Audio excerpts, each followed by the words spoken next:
everybody. Welcome to another edition of Box Seats. This is the show where we talk about sports with comedians. I'm your host, Frank Holder. Let's get ready to bring in some of the comedians. Fig, looks like you up first, man. How you doing today, sir? I'm good, man. Where's T? I have no idea.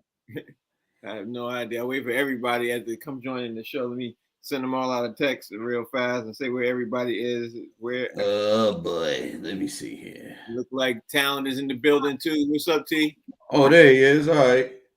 How you doing, sir? I'm good, brother. How you doing? Doing A-okay, bro. We you know we're gonna normally do what we normally do, man. So today's Thursday. Today is one of those days where we got to get ready to talk about a lot in the NFL. We got to talk about a lot that's getting ready to happen. T, I'm gonna start out with you. Let me get this thing set up. Verse T, bam, drop you over here. T, here it is. Hartford head coach John Gallagher did something that's never happened before in basically in NCAA history before. He is the head coach of Hartford. He quit the day before the game was supposed to kick off. The reason why he quit and he sent off a resignation letter was he addressed in his letter to Hartford president Greg Woodard that he accused the school of breaching his contract and jeopardizing player safety. Among his claims was that Hartford did not foot the bill for student-athlete meals nor send a trainer to the preseason scrimmage against Dartmouth. So he's like, listen, if y'all ain't going to take care of my players, and I'm getting sick and tired of this, you're not going to help me with my players, I quit. They didn't believe him, and he quit the day before their first game. Mike Sean's also joined the building. Mike Sean's also in the building too. Mike, what's up, man? How you doing? I'm good. Sorry, I'm late. It's all right. So T, what's your thoughts about a Hartford coach quitting day before the game? I like it. I like that. I mean, this is the new climate, man. And I got much respect and love for cats that's not scared to, for lack of a better phrase, stand up for whatever it is they believe in. This guy wants to protect his players. He wants, them to be treated a certain way. And he said it. If you don't, man, I'm gonna quit. And they didn't, and that's what you're supposed to get. Not the weeble wobble, not the sambo dance. Stand up for something and stand by it and make a difference. Right. And Fig, I'll say this. I don't think he wanted anything to happen on his watch and he get the blame. So he decided he quit because at the end of the day, you could be looking at lawsuits and everything. Parents could be going off, all kinds of different things. When you hear Hartford player, he put his job on the line, money with his mouth, it's like, I'm out of here. What's your type? I agree 100% with talent, man. Anybody that stands up for their principles and what it is that they actually believe in, is the kind of people that I want to be around. You know what I mean? Principle oriented, and when you're in a facility like a university and stuff like that, and you're running an organization, whenever stuff goes wrong and the stuff hits the fan, it rolls down the hill, and it usually goes to the person that's lowest on the totem pole. And 9 times out of 10, that's probably the coach. You know what I mean? It's not going to the players, and the school faculty. They're not going to take responsibility, and he's the head coach. They're gonna put it on the coach. So I don't blame him. This happens in major universities too, where the players are not really taken care of the way that they're supposed to be. Rodney Perry's joined the show too. RP, how you doing, sir? How's everything? Oh, great. All is well.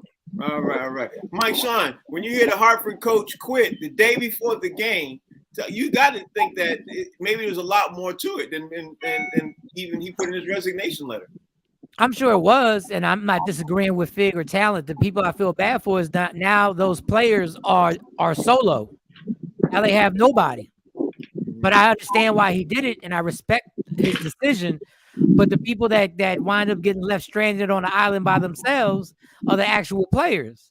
Now they have nobody to speak up for them. They have nobody to defend them. Now they're just laying out here.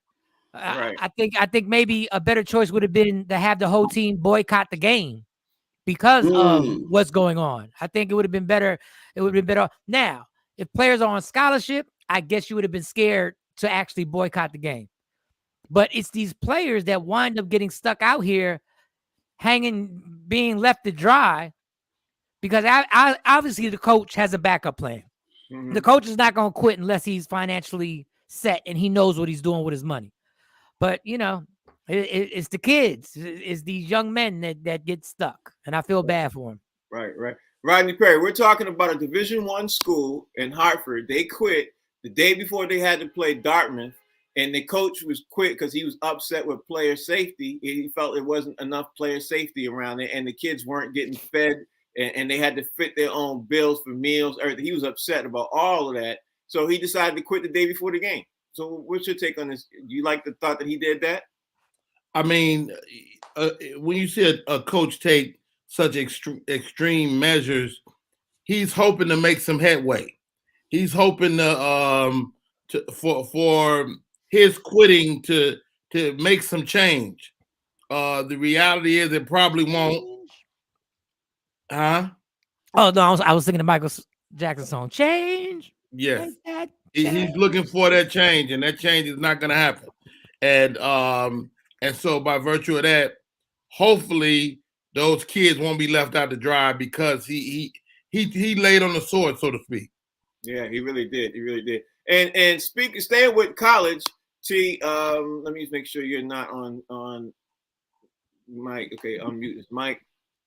No, I was on my side. Oh, okay.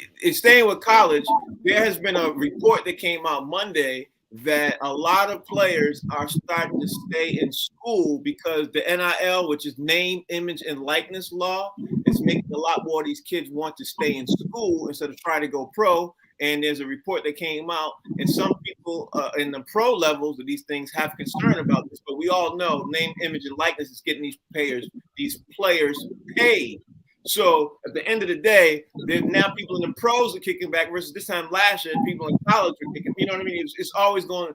Somebody's always going to be unhappy. But the kids are now staying in school longer, especially kids who are not sure. They're staying in school because now they're getting the opportunity to get paid. Where's your thought on where you stand at with this NIL? Do you think that it's a good thing that more of them are staying in school? Do you think that just what's your thought? I don't even want to put words in your mouth. What's your thought? This is ironic. So now staying in school is a problem. Now staying in school is a problem. Now staying in school is a problem to some people. You know what, man? I wish I could quantum leap out of this bitch. What the hell has the world come to? Okay, let me back up. This is the same people that was a problem when they was coming right out of high school and didn't want to go to school. Like, no, you gotta go to school. So now you got the people who was leaving school early because they were in dire straits and needed the money. Now you got the NIL that's helping you get some money so you can keep learning and pay the bills. You can't use that as a problem no more. And so the students are like, yeah, that's cool. Now I can finish studying. And then somebody go, they stay in the school too. Why you can't that's like the rest of you little Negroes? Oh, now you want to learn. You want to read and write. I don't know if we're creating more Kyries or less. That's a good one. That's a good one. The same league that's crucifying Kyrie. You get mad because we create more Kyrie? Listen, this is Willy Wonka in the Chocolate Factory at its best. This makes zero sense. I thought this was what we wanted. It is what we wanted. It's what we want. But whether the people in files to be what they want, that's to be the question to be, concerned. Fig, let me ask you this, Ben. The brothers are staying in school. They don't have the pressure now of having forced to go out to try to make it to the pros. They don't have it like that anymore. Where are you at on this fence? Are you with them trying to go out to make more money? Because if you look at it like this, they could make more money in the pros, but they have an opportunity to make some money while they're in college. No, well, it's not the fact they're staying in school; it's what they're studying. They're studying finance and sports management, and that's why they upset. Well, they're studying stuff to prevent us from taking advantage of them financially. They're trying to hold on to their money. Whoever heard of such a thing? Stop it. Unbelievable. The worst thing that you want is when you're doing negotiations, you're trying to take advantage of somebody, and somebody with an education and somebody that understands contracts and finance and stuff like that, where you can't really take advantage of them. And that's the whole crux of a lot of people's argument when it comes down to this stuff is that you know, you don't want smart people and critical thinkers and people who think outside the box. You know, you want robots, you want machines, you want worker bees, you want everything. The powers that be want everything to stay exactly the way it is because they're the ones that benefit the most. And when you have educated athletes or clients, if you will, you get less of the pie. And I'm sure that's what it is that they're upset about. Mike Sean, what's your take? So let me get this straight. When you wanted the NBA players to stay in the league, you made a rule. The NBA made a rule you had to stay in college for a certain amount of time. So what you gonna try and do now? Make a rule that you can't stay in college for a certain amount of time? Like exactly what are y'all trying to do right here? They are not, I repeat, they are independent contractors. They are not your property. They are not the college property. They are not the NBA property. What got y'all pissed off now is they have options. And what y'all don't like is when athletes, especially African-American athletes, have options. Now they can send money home to their mom and dad in whatever situation they're in and help them out. And they get to enjoy the college experience. Now, y'all told me years ago that the college experience was something that was critical for the development of a man or any athlete, woman or man. But now the college experience ain't that big a deal because y'all done got used to getting the Morants and the young guys out of college in 1 year. This is absolutely exactly as much as we make fun of Fig, as much as we get on Fig for being super pro-black. This is why I have to agree with Fig and I can't push back on him. Because y'all treat these athletes like a piece of property, as if you can just make rules to stop somebody from learning or stop somebody from enjoying their experience in college. Now, the smart thing is a lot of these college players realize they have the realization that they're not going to do that well in the NBA. They're big man. They can do well. Their game fits college. So now they can get paid, get an education, get a degree, and get paid while they're doing it, which they should get paid. You bunch of hypocrites. Yeah, Goodness gracious. Yeah.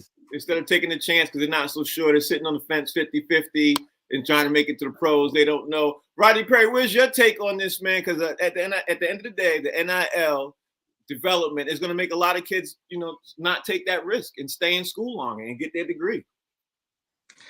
I mean, I don't know exactly how much money we're talking about. Okay, let's look at unpack the whole thing.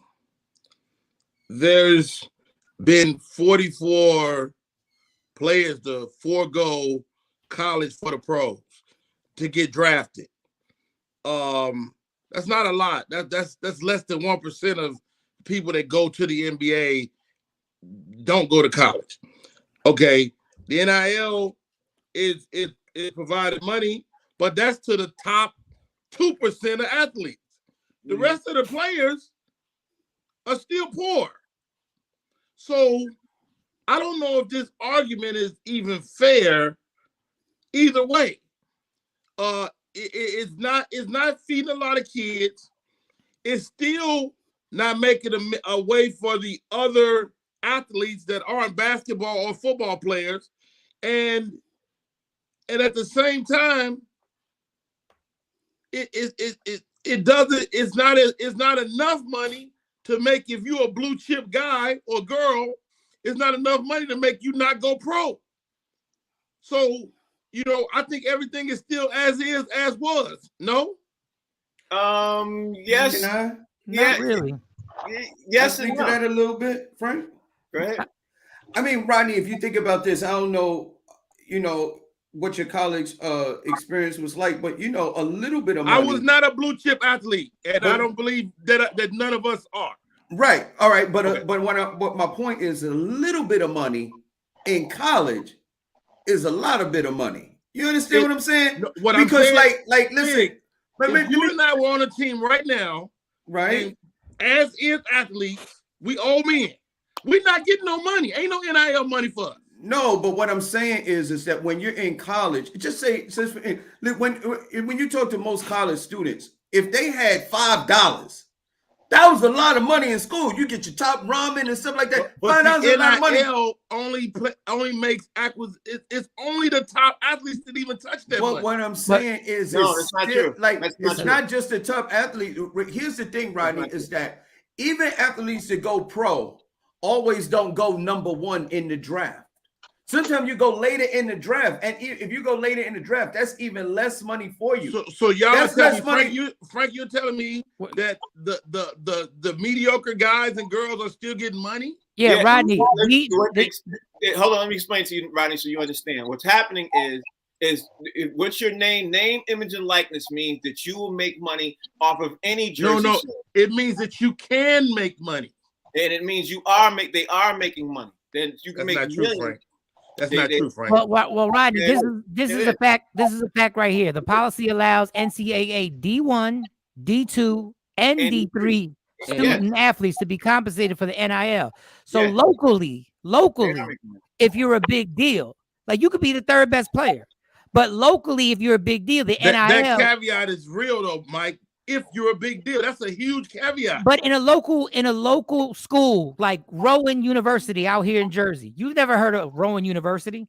But if the star basketball player out here or the third best player out here, the NIL can get you paid. Like if people on campus mess with you, if you do we know anybody that's taking advantage of this?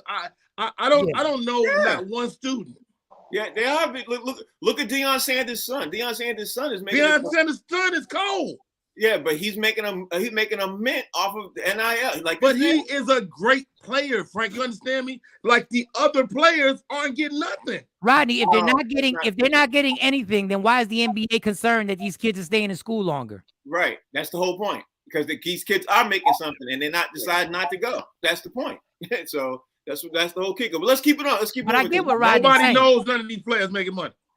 They are making money, Rodney. I'm trying to tell you. I'm saying who? Anybody? Y'all? There's 5 of us on here. Nobody? Nobody?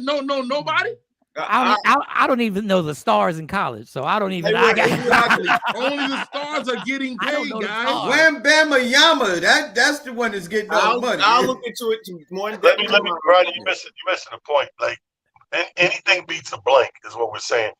When I was on adult film, I wasn't making what Ron Jeremy and Mr. Marcus was making, but what they gave me was suffice.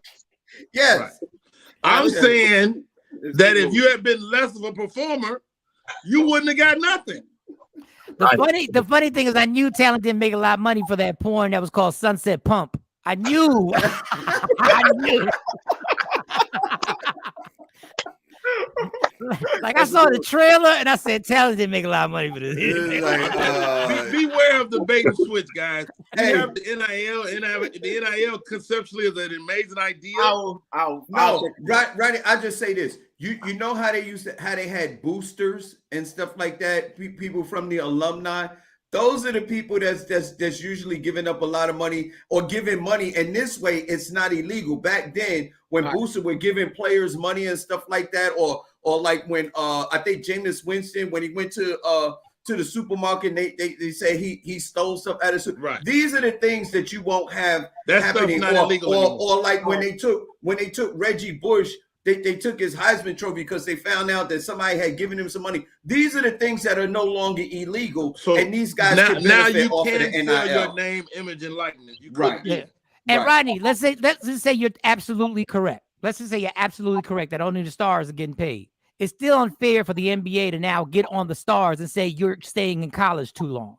All right, it's still unfair to put that pressure on them to be you need to come to NBA, even though you're like, I'm chilling right now. I'm in Syracuse. I'm having a good time. I'm getting paid $100,000. Like, why would I need to leave right now? Let's move on. The big man on campus. Let's move on. We got a lot to cover, and I want to get to at least some of it. So I want to talk about Charles Oakley, man, because Charles Oakley made a statement late last night or early this morning about Isaiah Thomas. And before we jump into the NFL and the NBA, Charles Oakley said, Isaiah, Michael Jordan ain't never being your friend. Get over it. Like he put himself clearly in a Charles Oakley manner that he would do. So T, I'm sure you know more about Charles Oakley than the rest of us because being a New York Knicks fan and everything else.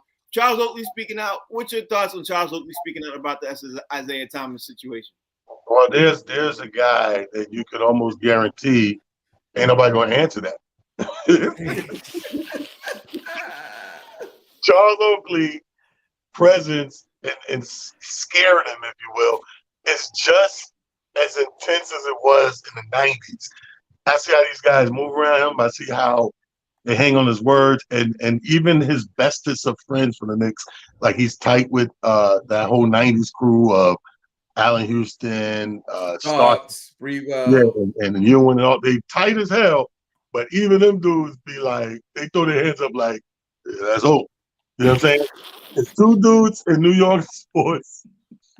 And LT and Charles Oakley, people just do like this. That's LT. That's so. So what I'm saying is Isaiah ain't gonna answer that too quick because ain't one of them dudes you run into in places. It ain't even like he just. Some people are scared. You be like, you say what you want. I ain't gonna never see him. Oakley, you gonna see him again. So you can't.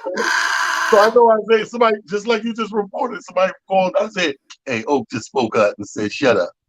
He like. Shut up. I think, listen, Oak and Jordan tight. And yeah, he knows his mind, he knows his thoughts and his heart on the situation. And it's like I said yesterday, Frank, I know this to be true, whether it's entertainment, sports, or regular life. Everyone has their time. And what happens in my time, when it's somebody else's time, it's gonna matter. Right. When we look at like even actors and comedians and rappers, when you look at somebody turn around and put somebody else on that they dealt with at a different level and time and point, is because that was cool. But there's also just as many cats that could put them on and go, nah, yep. I was over there, he was living, he did XYZ. Screw that guy. And that's what it is, man. Let it go. Very good. I can't understand how these dudes are this grown still talking about it. That's right. But see, Charles Oakley really didn't say nothing to Isaiah. He just sent him a music recording. I think you better let it go. Looks like another love TKO. Some little tiny pentagram. So shut up, Isaiah. And Rick Mahorn and Lane Beer, which was Isaiah's protectors, he was like, Isaiah, let it go, man. That's Oakley. Hey, I tell you this. It took 6 security guards to get Oakley out the garden. And it was about 10 more waiting in the wings just in case he knocked them out. So that ain't the dude you want to mess with. That's all I'm saying. Oakley, I agree with you, man. Mm-hmm. Yeah, 100%. What's your take, Mike Sean? It's embarrassing what Isaiah did. And I think, listen, man, if I wasn't a Knicks fan, I would hate Charles Oakley. Rest in peace, Anthony Mason. Yes. Because we bullied the hell out of people. Like, if one thing, we ain't have the best team, but our guards could have beat up everybody's guards. Like, our guards, and then Oakley and Mason would have came through, and it would have been on and popping, and John Starks would have been down to fight anybody. Anyway, bottom line is Isaiah has played himself. He has played himself, and it was unnecessary playing of yourself. All you had to do was let this go.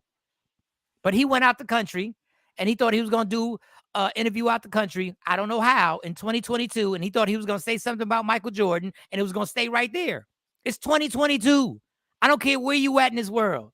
You say something about a superstar, a legendary Mount Everest superstar, dog, it's coming back. So I don't know what Isaiah, I don't know what you're doing because nobody's going to take your side on this. Not even your own team. And it's not about the Oakley fear things. I really don't think Rick Mahorn is really scared of nobody. I think Rick Mahorn is sitting there looking at you like you're an ass and going like, dog, this happened how many years ago? Why are you still holding on to this? 40. Yeah, we had championships. We had a super run. Can't nobody deny the Pistons run. Right. But for some reason, he's hooked on this. And I think it's because Isaiah's not part of the iconic clique, the Michael Jordan, Magic Johnson clique. He's not part of it. He's left out. Even Bird is part of that clique. Yep. And he's left out of it. And I think that bothers him for whatever reason. I don't know what you're lacking in your life, Isaiah. You have money. You're in the Hall of Fame. You have NBA rings. And you're still asking for another man to apologize to you. There's a problem with that. And he's even in the top 75. So, like, he got all the things. I don't know what the problem is with him. But Rodney Perry, we talked about a little bit of this yesterday. We talked about Isaiah Thomas being upset, asking for an apology from Michael Jordan for what Michael Jordan said in the documentary, which leads us to today when Charles Oakley said, basically, shut up. Mike Jordan ain't never going to apologize to you, bro. So what's your take on hearing this? We're all grown men and people change over time. We've seen people sit down face to face, people like Isaiah and Magic, or we saw Kobe and Shaq finally sit down. And so I think in some world, Isaiah Thomas wishes he could sit down with Michael Jordan and really get some sort of closure on why they couldn't come to a meeting of the minds. I mean, it's true. I mean, I think that's what it is. And that gold medal, believe it or not, means a whole lot to some people. To be a part of the dream team, to have the skill set and not get an opportunity because a guy didn't like you is something that just dies hard, I think. And so Isaiah, who's had a great NBA career as a GM, as a coach, I don't think he coached, but as a great player, I think that's why he's still dwelling on this whole idea. And as far as Oakley getting involved, like Talon said, I won't be saying nothing about Mr. Oakley. I heard he's also a chef and he cooks food nobody likes, but nobody will say nothing. So, hey, Frank. This is delicious.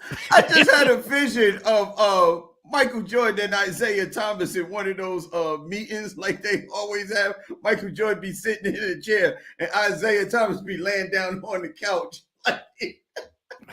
like he's seeing a psychologist or something like that. But Doug, how are you cool with Magic? And Magic is the person who kept you off the Dream Team. Like how? Like Magic, but that's is not one. true. We No, all that know is it true. was Michael Jordan. No, it wasn't. It was Magic Johnson. Magic Johnson came out his face and said it.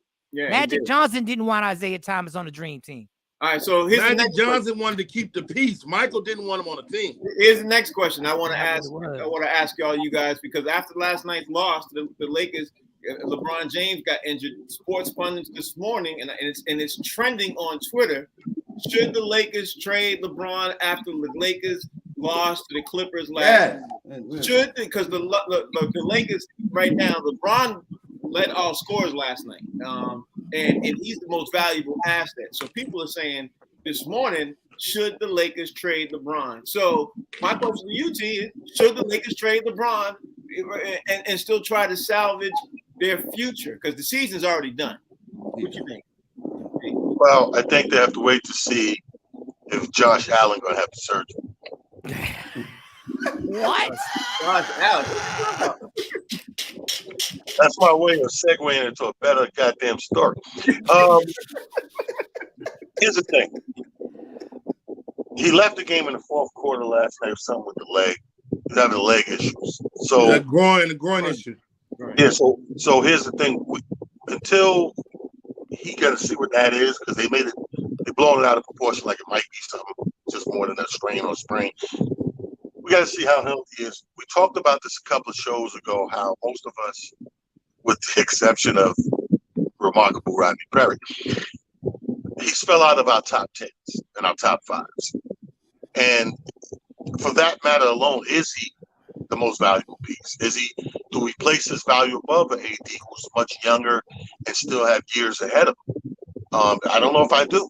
To be honest with you, I don't know. I do. I think if I take an AD as injury prone as he is and put him on a certain set team, he's good for 2 or 3 chips with that team, depending on what team it is. So I don't know if he's the most valuable piece or whatever, but I just can't see them trading him. I see LeBron's the type of guy, when he leaves, it's because he won. Okay, so you think not? I think you knew you was getting into that kind of deal when you bought him. Okay, all right. Fig, what's your take on it? Because today's take is different than what we thought about a couple of days ago. A couple of days ago, we were thinking about the Lakers trading AD, but now everybody's saying the Lakers should trade LeBron because he's the one, scoring. He's the most valuable player on the Lakers right now. What's your take? I'll take it a step further. I think you trade both of them. Mm-hmm. Those are your most valuable assets. If you're going to be anything beyond 23, 24, and stuff like that, you had to get up off of both of those dudes right now because you're not going anywhere with them. Why pay them all that money? These guys that still have something left in the tank. Like LeBron James is still, like last night he scored 30 points. But here's the thing. You can't score 30 points every night at 38 years old in the NBA. You know what I mean? He shouldn't be playing any more than 20 some odd minutes a game, and giving him the best, in spots, running in spurts. He's 38. He still got a lot. And I say trade them both to a team that's willing to give you something significant for them. You still have Russell Westbrook, whatever you get back for these guys and the guys that you have now, plus you'll get some draft picks that you could possibly do something later on down the line in the future. Right now, the Lakers have 2 draft picks in 2027 and 2029. That's damn near a lifetime in the NBA. You need to do something now because anybody will tell you the Lakers are not winning anything with the way the team is now presently constructed. They're just not. Yep. Michael Sean, trade them both. Trade LeBron. Trade all 3. LeBron, AD, Russell. Trade. What's your thoughts? Because right now people are screaming in LA about this situation after the loss. Look, if you think you're gonna trade LeBron wherever you want to trade him, you out your mind. Mm-hmm. LeBron ain't going. Okay, LeBron's gonna be like, I'm out. Number one, AD's body, you got to count it. His age, you got to count it by dog years. His body right now is 45 years old. The man cannot protect the rim at all. Offensively, he'll score 20 points. Defensively, laterally, he can't move. I watched him last night be 2 feet to the left or 2 feet from the right of the rim. And I watched him have people drive to the rim, and he never challenged anybody's layup. He can't play defense. Mm-hmm. He's a one-dimensional player right now. No fault of his own. The man's body has been beat up. He's just not who he was 3 years ago. So, and to trade LeBron, he's not going. You're not gonna, and what are you gonna do? You're gonna trade LeBron. You're gonna have to gut your team to trade LeBron. So what are you gonna do? You're gonna trade all your draft picks. You got to trade 2 or 3 starters to get LeBron. So what's the point of getting LeBron? Mm-hmm. What's the point of having LeBron when you have no team around him? The problem is that Pelinka is the problem. He's the problem that hasn't filled this roster. Because when AD scores 20 and LeBron scores 30 and Russell scores 16, you're supposed to win. But the problem is your role players suck. Mm-hmm. Reeves can't hit a jumper and he's white. I'm sorry. I can't believe he can't hit a 3-pointer. The rest of the roster is horrible. They haven't done, and when they and Russell Westbrook is playing fine off the bench, which he should have been off the bench from the door. He should have been coming off the bench from the door, but his ego wouldn't let him. But no, to answer your question, they're not going to trade LeBron. They're going to try and do something. There's going to be a major trade, and I think Anthony Davis will be gone. Yeah, it might be Anthony Davis, but they're going to do something because they have to. Rodney Perry, you're the Lakers fan on the panel. I know you're looking at it now with different eyes. What's your eyes telling you now? Should the Lakers trade LeBron? Should they trade AD? Should they trade Russell? Should they trade all 3? Where are you at? It's interesting that we're gutting the Lakers, but nobody's talking about the Golden State Warriors or the Clippers or other teams that have lost multiple games. This is a season where we're seeing a changing of the guard. There is nowhere for LeBron to go. There is nowhere for AD to go. Their contracts are way too big. To get rid of either one of those guys, you have to gut another team out. So you send them to a place where you end up in the same situation. Mm-hmm. All right. So now, what do? You probably, if you're the Lakers, you gotta figure out a way to get some sort of shooting in there. They're again, like I said the other day, their defense still looks decent. I will correct myself. LeBron is not in the top 5, but he is in the top 10. He's at number 8. You know, he's not behind those bums 10. Out in Boston. Oh. He's ahead of both of them. You ahead of who? light He talking about Jason Tatum and Jaylen Brown. He's ahead of both of them. No, he ain't fake. He's talking about somebody off the bench because he can't be talking about that. I said the bums in Boston. I'm not talking about New Edition. I'm talking about the bums. The guys who failed to win the championship last year. Those guys. You talk about New Edition. That's what you talking about. I'm talking about the two guys that can't go left. That failed us last year. You thought you talk about New Edition. I'm talking about the bums in Boston. Stop saying New Edition. Say New Kids on the Block. Stop saying New Edition. Say New Kids. I'm talking about who I know I'm talking about. Anyway, I say all that to say this. Great question, but I don't see AD or LeBron. Although AD is injured, he's trying to play through it, but his back is killing him. Yeah. And anybody that's ever had a back issue knows ain't no jumping and running around when your doggone back hurt. So AD ain't going nowhere. LeBron ain't going nowhere. And I'm sorry, guys. I know you got all this wishful thinking about LeBron ending up on y'all squads, but it's not going to happen. Hey, I got a trade for you, Frank. You know, Rodney just talked about the team. He talked about they lost a bunch. That's because they played new players. But LeBron James would look amazing in Golden State right now with Steph Curry, Klay Thompson, all who would they get rid of to get him? Get that over. They got a bunch of young players and picks. That's exactly what the Lakers need. The Lakers are not going to win anything with the way the team, and they have no draft picks, like none. They have no draft picks at all. Straight up, but you can't get rid of LeBron or AD because their contract's too big. You can get rid of LeBron right now. Give him Jordan Poole, my man Weissman, and another player, and that'd be an automatic championship in Golden State right now. All right, let's move on because I want to hit this other topic too. Shit. I got as absurd as Frank rooting for the Boston Celtics. Damn, it wasn't bad enough. Jordan Poole got knocked out. Now you're gonna trade him? Jesus. So T, Brooklyn played the Knicks last night. Brooklyn. How about that? Brooklyn beat the Nets last night, and people are talking right now that Jack Vaughn looks like he has the Brooklyn Nets moving in the right direction after the win over the Knicks last night. Because look, I think the Knicks were favored last night, but Brooklyn won one. No, they couldn't have been. I don't know. The Brooklyn won 112 to 85. I know you saw the game, so I'm gonna ask you. You think Jack Vaughn got these boys playing in the right direction? Because I've been seeing the clips this morning, and people saying it look like they. No, don't get hyped. Don't get hyped. First of all, the Knicks were favored by 12. Don't get hyped. Don't get hyped because this is a problem. This is one of the problems left the Knicks have to overcome since the Nets have come to Brooklyn. It's something about when they go to Barclays, they just don't get it like they're playing a regular away game. You know what I mean? Like they just don't show up. There's 7 in a row. And it has to do with since they came in. We never had this problem playing the Nets when they were the New Jersey Nets at all. So you only see the Knicks get up in the Knicks-Nets game is in the Garden. And this has been a problem. How many years have the Nets been in Brooklyn now? Yeah, because this is 7 in a row, and this has been a problem that, that's why I said don't look at it like judge him by the next game or two or whatever, but this has been an internal problem here in New York. We were talking about this in the barbershop today. Like, I don't know what it is that mentally they just never show up in the Barclays. They could go on the road and beat the top 5 West Coast teams and have a little run, and we'll come back in the Barclays and never give you the same performance. And this has been going 7 games straight. Interesting take.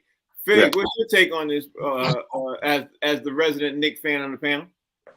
Well, the thing is that I didn't know that what Talent was saying. That is news to me, man. And it I guess it is what it is. But I particularly don't like the way Tibbs is changing up the way he has his rotation going. I don't like it. You know what I mean? We got 2 young players that play defense like out of their mind, and I didn't see them until the end of the game when the game was it was just out of reach. You know what I mean?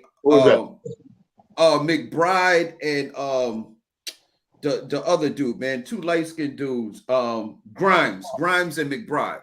Right. These dudes play defense like pick you up full court type thing. Plus, the Knicks don't have we play good collectively. We don't have that superstar like Kevin Durant. And in the NBA, one guy can make the difference. Are the Nets that team? I don't know. The teams that they played, that they beat since what's the name got fired, Nash got fired. They're not teams that we're expecting to go to the finals. And this is the Nets' aspirations. The Nets are supposed to be a championship contender. Until we see the Nets against another championship contender and they start beating those teams, then the jury is still out as far as I'm concerned. Okay. All right. Mike and Sean, what's your take on this as another resident Knicks fan on the panel? The Knicks are DJ mediocre. That's what they are. They're a mediocre team. And I'm a Knicks fan through and through. Yep. That was embarrassing last night. Yep. Burks went to the free throw line twice, and twice he missed both free throws. That ain't got nothing to do with nothing except you going to the free throw line and missing 4 free throws. Now, the Knicks are in trouble because, I don't know what they're going to do with Julius Randle. The worst thing that could have happened to Julius Randle was the game before he hit 9 3-pointers. That was the worst thing that could have happened. Yeah, but are the Nets moving forward with their situation? And the Knicks is the Knicks, but are the Nets getting it together right now? I give credit to Vaughn. I said yesterday when Talent was making fun of him, I said, I think he's a quality coach. And I think the Nets, if Kyrie Irving, when he makes his comeback tonight, I think he's playing tonight or tomorrow. I don't know when they're playing.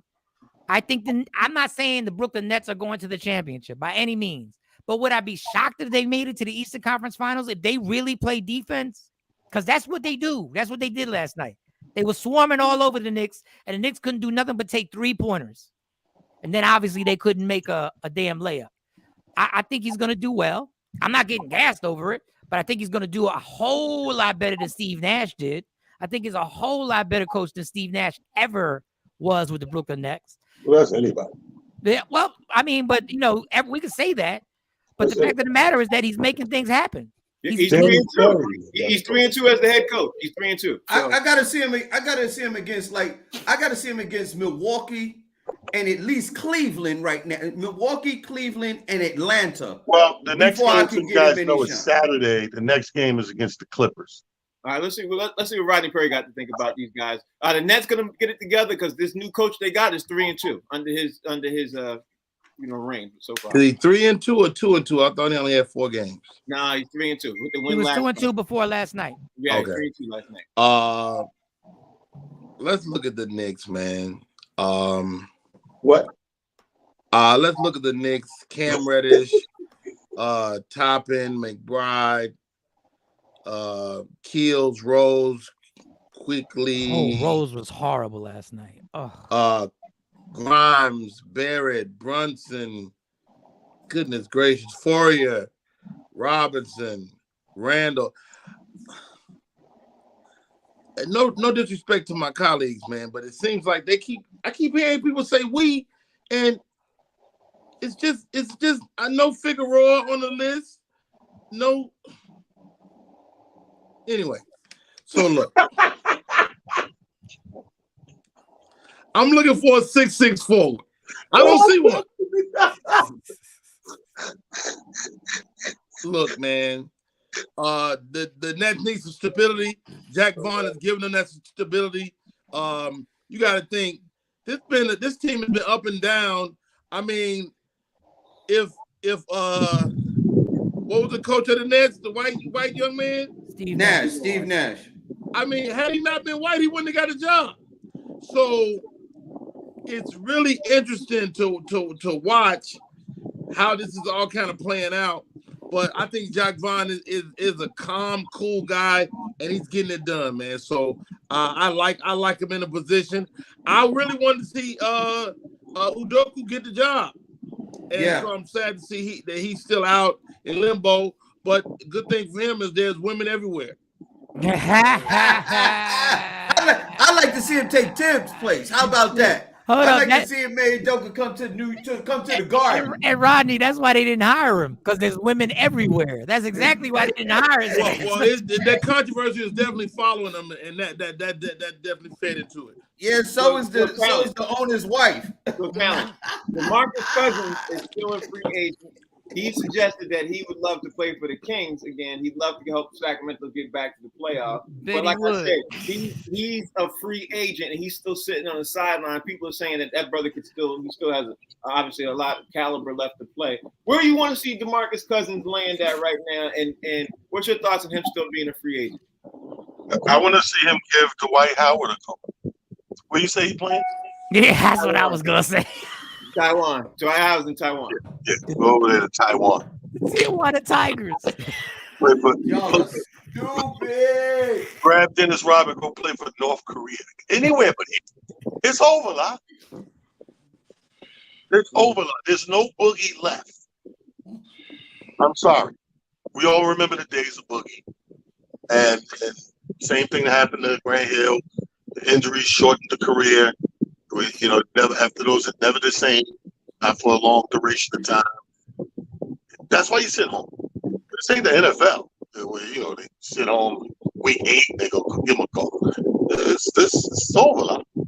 Yeah, definitely. I just think that guys like that would have to go to, because remember when he went to Golden State, that's the only place for guys like that, because they can play a certain amount of time, give a certain amount of effort. So you got to already go to an already stacked team. There's no real benefit from bringing you into a team to actually, for real, I need 30, 40 minutes. He has left the building. Mm-hmm. It's like going to the studio and letting Elvis produce something. It's too late. Okay, where would you like to see Boogie land at? You know what, man? I was listening to some pundits today, man. We just talked about the team that's possibly supposed to do something, man. And I don't give a damn what kind of defense they played against the Knicks, which I'll start and center it and play. I'd like to see them on the Nets. If the Nets are going to do anything, they could use a big man and somebody who could fill up the middle. Pause. Like a Boogie Cousins, man. They could use a center. And guess what? You only need him for about 20 minutes a game. You don't need about 20 minutes. Maybe in the beginning to get it started and have him finish the game, those few minutes and stuff like that. Because not only is he a physical presence in the paint, Boogie Cousins is not a liability on the foul line, and he can knock down 3-pointers. Okay. All right. Mike Sean, what's your take? Where would you like to see Boogie land at? LaGuardia. Newark, LAX. You can land anywhere you want. Hey. Just don't come to the arena. You can land wherever you want. But you know what? I hate to agree, but Fig brings up a good point. Like if somebody's gonna take if he's gonna take the minimum, the veterans minimum, and the Nets can take a shot at him, see what happens. What's the worst that could happen? They have nobody who's protecting the rim right now. He was never a big shot blocker, but he's a big body. He's somebody who can knock down threes, and Brooklyn might take a chance on him. He's not going to play big minutes, and don't make him play big minutes unless you want him to get hurt. Right. Play him the amount of minutes that are proper. I don't care how well he's playing. Keep him at them 15 minutes. Make sure you break it up the way you want to break it up, however you want to break it up. But keep him at 15. If you push him to 25, you're looking for another injury. But Brooklyn probably is. I'd like to see him play with the Pelicans myself. That's why I'd like to see him back with Zion. That's why I'd like to see him at. But don't they have Aquaman down there? Ain't Aquaman still? Yeah, they do. They do. What you gonna do with Aquaman? Imagine with him with Zion, with Aquaman and Rodney Perry. Where would you like to see Boogie land at? I would like to see Boogie land on a comedy show somewhere.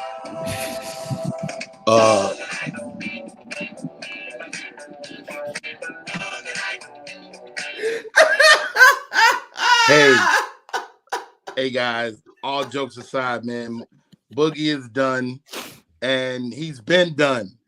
Everywhere he's ended up, he's looked like I should be at home. And now we're trying to figure out, should he be at home? He should stay his ass at home, produce some comedy shows, make some of this tour money, and stay off the NBA court. Produce some comedy shows. Yeah. I mean, if Jamal Crawford couldn't get back on the court, why is Boogie Cousins? Jamal Crawford is still dope. Jamal Crawford could probably still play right now. He probably could still play. It's still Jay crossover. Yes. He could. So T, real fast, talk to me, man. Panthers or Falcons tonight? Panthers, Falcons. Oh man, this the words of great Rodney Perry. It's a dookie ball. It's a dookie ball. I guess Yeah. I'm gonna go ahead and go with the better logo and pick the Falcons. Better logo? You think the logo's better? The Falcon logo is a little better than that. All right, Fig. Who you got tonight? Panthers or Falcons? I was trying to see who's playing in the NBA tonight. All right, but Panthers or Falcons, who you got? Carol, the Falcons. Okay. Mike, who Atlanta. you got? Falcons. I got the Falcons. Rodney, who you got? Hey man, say what you want about them Falcons, but they've been looking good. They've been winning games they shouldn't win, and it's a rivalry game. That is a rivalry game.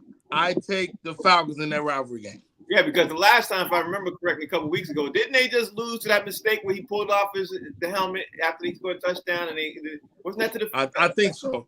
Yeah. But that was the equivalent of a Hail Mary.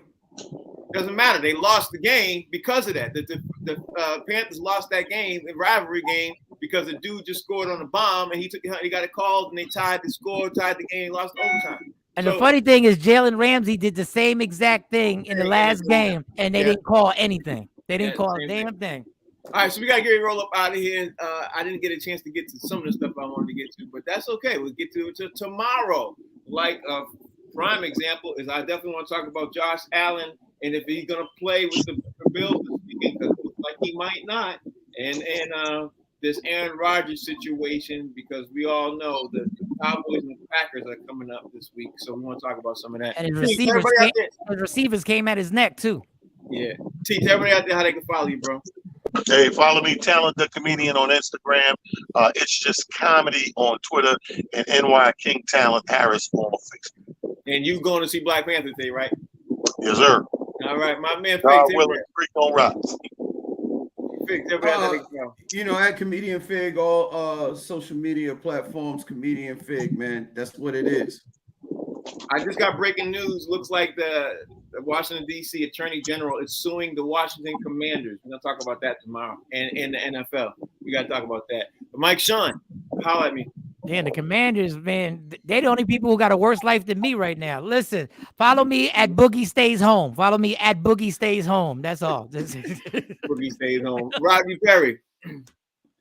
I just got this in. Red Grant just lost his box with the Commanders.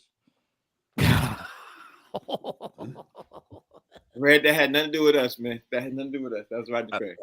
I said Rodney Perry live, man. It is, y'all. The show's called Box Seats. We're on 2 times a day. Come back on at 7. Come back on again at 11.